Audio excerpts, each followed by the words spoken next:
ದಾವಣಗೆರೆಯನ್ನ ಸೋಲಿಸಲಿಕ್ಕೆ ವೀರ ಧೀರ Zameer entry ಆಯಿತು. ಕಾಂಗ್ರೆಸ್ ಅನ್ನ ಸೋಲಿಸಲಿಕ್ಕೆ ಕಾಂಗ್ರೆಸ್ನವರೇ ಸಾಕು ಅನ್ನೋದಕ್ಕೆ ಜಮೀರ್ ಅಹಮದ್ ಖಾನ್ ಈಗ ತಯಾರಾಗಿ ಬಂದಿದ್ದಾರೆ. ಜಮೀರ್ ಅಹಮದ್ ಖಾನ್ ಎಂಟ್ರಿಯಿಂದ ಕಾಂಗ್ರೆಸ್ಗೆ ಡವಡವ ಶುರುವಾಯಿತು. ಬಿಜೆಪಿಗೆ ಗೆಲ್ಲುವ ಹುಮ್ಮಸ್ಸು ಸ್ವಲ್ಪ ಹೆಚ್ಚಾಯಿತು. ಜಮೀರ್ ಎಂಟ್ರಿ ಹೊಡೆದ್ರೆ ಮುಸ್ಲಿಮರು ಉಲ್ಟಾ ಹೊಡಿತಾರೆ ಅನ್ನುವ ಮಾತು ದಾವಣಗೆರೆಯಿಂದ ಪ್ರಾರಂಭ ಆಗ್ತಾ ಇದೆ.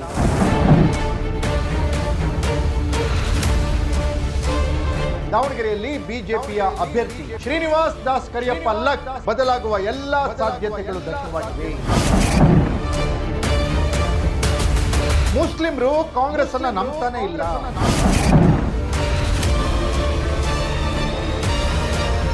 ಶಾಮನೂರು ಸಮರ್ಥ್ ಪರವಾಗಿ ಉತ್ಸಾಹಭರಿತವಾಗಿ ಕೆಲಸ ಮಾಡ್ತಾ ಇಲ್ಲ. ಕಾಂಗ್ರೆಸ್ ಏನಾದ್ರೂ 3ನೇ ಸ್ಥಾನಕ್ಕೆ ಹೋಗ್ಬಿಡುತ್ತಾ ದಾವಣಗೆರೆಯಲ್ಲಿ ಅನ್ನುವ ಭಯ ಕೂಡ ಶುರುವಾಗಿದೆ.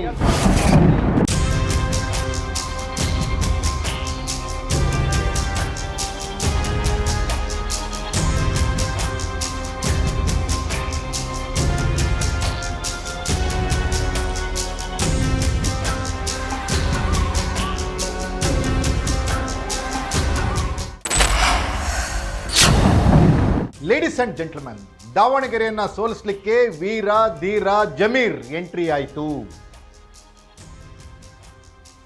ಕಾಂಗ್ರೆಸ್ ಅನ್ನ ಸೋಲಿಸಲಿಕ್ಕೆ ಕಾಂಗ್ರೆಸ್ನವರೇ ಸಾಕು ಅನ್ನೋದಕ್ಕೆ ಜಮೀರ್ ಅಹಮದ್ ಖಾನ್ ಈಗ ತಯಾರಾಗಿ ಬಂದಿದ್ದಾರೆ. ಜಮೀರ್ ಅಹಮದ್ ಖಾನ್ ಎಂಟ್ರಿಯಿಂದ ದಾವಣಗೆರೆಯಲ್ಲಿ ಕಾಂಗ್ರೆಸ್ಗೆ ಡವಡವ ಶುರುವಾಯಿತು. ಬಿಜೆಪಿಗೆ ಗೆಲ್ಲುವ ಹುಮ್ಮಸ್ಸು ಸ್ವಲ್ಪ ಹೆಚ್ಚಾಯಿತು. ಸಂಘಟಿತವಾಗಿ ಹೋರಾಟ ಮಾಡಿದ್ದೇ ಆದಲ್ಲಿ ಬಿಜೆಪಿ ದಾವಣಗೆರೆಯನ್ನ ಈ ಬಾರಿ ಗೆಲ್ಲೋದು ಕನ್ಫರ್ಮ್ ಅನ್ನುವಂಥ ವಾತಾವರಣ. ಎಕ್ಸ್ಪೋಸ್ಡ್ ಸ್ಟೋರಿಯಲ್ಲಿ ನಾನು ಹೇಳ್ತೀನಿ, ನೆಲ ಜಲ ಭಾಷೆಗಾಗಿ ಪ್ರಾಮಾಣಿಕ ಪತ್ರಿಕೋದ್ಯಮ. ನಾನು ಹೇಮಂತ್.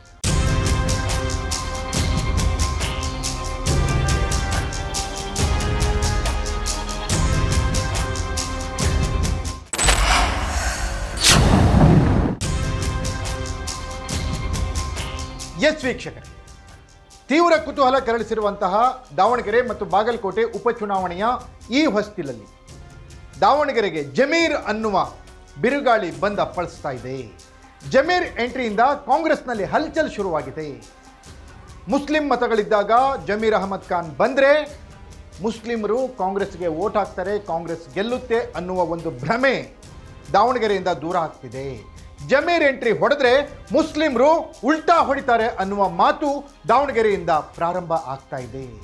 ಏನೇ ಆದರೂ ಕೂಡ ದಾವಣಗೆರೆಯಲ್ಲಿ ಬಿಜೆಪಿಯ ಅಭ್ಯರ್ಥಿ ಶ್ರೀನಿವಾಸ್ ದಾಸ್ ಕರಿಯಪ್ಪ ಲಕ್ ಬದಲಾಗುವ ಎಲ್ಲ ಸಾಧ್ಯತೆಗಳು ದಟ್ಟವಾಗಿವೆ. ಪ್ರತಿಷ್ಠಿತ ಶಾಮನೂರು ಕುಟುಂಬದ ವಿರುದ್ಧ 30 ವರ್ಷಗಳ ನಂತರ ಬಿಜೆಪಿ ಗೆಲುವಿನ ನಗೆಯನ್ನ ಸೂಸುವಂತ ಎಲ್ಲ ಲಕ್ಷಣಗಳು ಗೋಚರಿಸ್ತಾ ಇವೆ.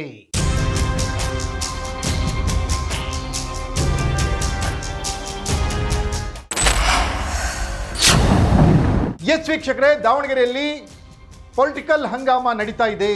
ದಾವಣಗೆರೆ ಕಾಂಗ್ರೆಸ್ಗೆ ಕಬ್ಬಿಣದ ಕಡಲೆಯಾಗುವ ಎಲ್ಲ ಸಾಧ್ಯತೆಗಳು ದಟ್ಟವಾಗಿವೆ. ಮುಸ್ಲಿಮರು ಕಾಂಗ್ರೆಸ್ ಅನ್ನ ನಂಬ್ತಾನೆ ಇಲ್ಲ. ಸಿದ್ದರಾಮಯ್ಯನವರು ಅಹಿಂದ ನಾಯಕರು, ಅಲ್ಪಸಂಖ್ಯಾತರ ಸ್ನೇಹಿತರು, ಅಲ್ಪಸಂಖ್ಯಾತರ ಬಾಂಧವರು ಅಂತ ಹೇಳಿ ಹೆಸರು ಮಾಡಿದಂಥ ಸಿದ್ದರಾಮಯ್ಯನವರೇ ಮುಸ್ಲಿಂ ಅಭ್ಯರ್ಥಿಗಳಿಗೆ ಮತವನ್ನ ಕೊಡಬೇಡಿ ಅಂತ ಹೇಳ್ತಾ ಇದ್ದಾರೆ. ಇದು ಸಿದ್ದರಾಮಯ್ಯನವರ ಅಲ್ಪಸಂಖ್ಯಾತರ ಮೇಲಿನ ಅಭಿಮಾನದ ಪ್ರಶ್ನೆ ಅಂತ ವಿರೋಧ ಪಕ್ಷಗಳು ವಾದ ಮಾಡ್ತಿವೆ. ಇಂಥ ಸಂದರ್ಭದಲ್ಲೇ ಜಮೀರ್ ಅಹಮದ್ ಖಾನ್ ದಾವಣಗೆರೆಗೆ ಎಂಟ್ರಿ ಕೊಟ್ಟಿದ್ದಾರೆ. ದಾವಣಗೆರೆಗೆ ಎಂಟ್ರಿ ಕೊಡುವ ಪ್ಲಾನ್ ಜಮೀರ್ ಅವ್ರದ್ದು ಇದೆ. ಹಾಗೇನಾದರೂ ಎಂಟ್ರಿ ಕೊಟ್ಟರೆ ಕಾಂಗ್ರೆಸ್ಗೆ ಸೋಲು ಕಟ್ಟಿಟ್ಟ ಬುತ್ತಿ ಅನ್ನುವ ವಾತಾವರಣ ಸದ್ಯದಲ್ಲಿ ದಾವಣಗೆರೆಯಲ್ಲಿದೆ. ಮಾನ್ಯ ಮುಖ್ಯಮಂತ್ರಿನೂ ಹೋಗ್ಬೇಕಂತ ಹೇಳಿದ್ರು. ನನ್ನ ಕ್ವಶನ್ ಇತ್ತು, 3 ಕ್ವಶನ್ ಇತ್ತು. ಆ ಹಿನ್ನೆಲೆಯಲ್ಲಿ ನಾವು ಹೋಗಕ್ಕೆ ಸಾಧ್ಯ ಆಗಿಲ್ಲ. ಪ್ರಚಾರಕ್ಕೆ ಹೋಗ್ತೀವಿ, ನಾವೆಲ್ಲ ಪ್ರಚಾರಕ್ಕೆ ಹೋಗ್ತೀವಿ, ಗೆಲ್ಸ್ಕೊಂಡು ಬರ್ತೀವಿ. ನಾವು ಗೆಲ್ತೀವಿ, ದಾವಣಗೆರೆ ನಾವು ಗೆಲ್ತೀವಿ. ನಾನು ಹೋಗ್ತೀನಿ, ಅಲ್ಲೇ ಇರ್ತೀನಿ, 5 ದಿನ ಅಲ್ಲೇ ಇದ್ದು ಇದು ಗೆಲ್ಸ್ಕೊಂಡು ಬರ್ತೀವಿ. ನಾವೆಲ್ಲ ಸೇರಿ ನಾವು ಗೆಲ್ಸ್ಕೊಂಡು ಬರ್ತೀವಿ. ಎಸ್ ವೀಕ್ಷಕರೇ, ಒಂದು ಕಡೆ ಅಹಿಂದ ವರ್ಗಗಳು, ಮತ್ತೊಂದು ಕಡೆ ಲಿಂಗಾಯತರು ಕೂಡ ಲಿಂಗಾಯತ ಅಭ್ಯರ್ಥಿ ಶಾಮನೂರು ಸಮರ್ಥ್ ಪರವಾಗಿ ಅಷ್ಟು ಉತ್ಸಾಹಭರಿತವಾಗಿ ಕೆಲಸ ಮಾಡ್ತಾ ಇಲ್ಲ, ಅಷ್ಟು ಫೇವರ್ ಆಗಿಲ್ಲ.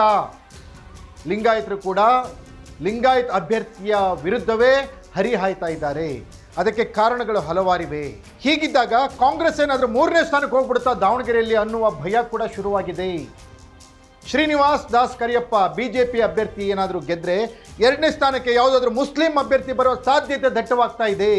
ಸಮರ್ಥಂಗೆ 3ನೇ ಸ್ಥಾನ ಕನ್ಫರ್ಮ್ ಅನ್ನುವಂಥ ವಾತಾವರಣ ನಿರ್ಮಾಣ ಆಗ್ತಾ ಇದೆ. ಹೀಗೇನಾದರೂ ಆದರೆ ರಾಜ್ಯದಲ್ಲಿ ರಾಜಕೀಯ ಧ್ರುವೀಕರಣ ಪ್ರಾರಂಭವಾಗುತ್ತೆ.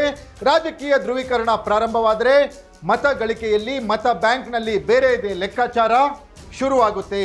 ಒಟ್ಟಿನಲ್ಲಿ ಜಮೀರ್ ಎಂಟ್ರಿ ಕಾಂಗ್ರೆಸ್ಗೆ ಉಲ್ಟಾ ಪಲ್ಟಾ ಆಗುವ ಎಲ್ಲ ಸಾಧ್ಯತೆಗಳು ದಟ್ಟವಾಗಿವೆ.